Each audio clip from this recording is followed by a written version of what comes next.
Aqui é som da rua.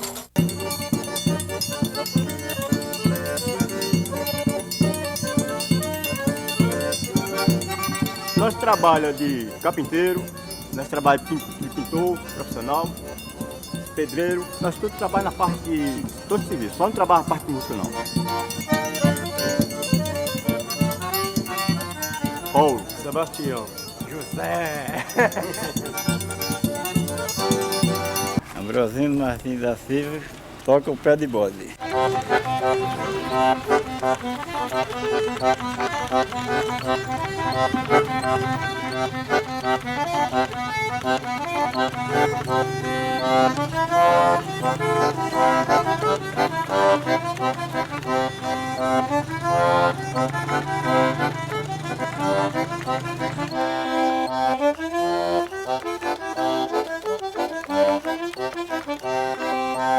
A cultura está caindo aqui no Brasil e a gente tem que levantar a cultura.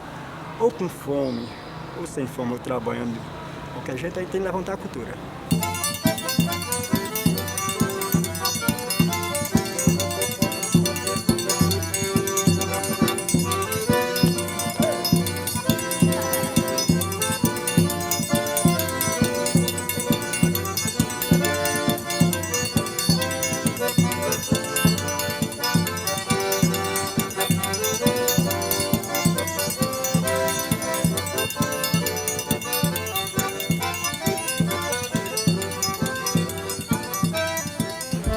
Ouvir música é sempre uma diversão boa pra gente, né?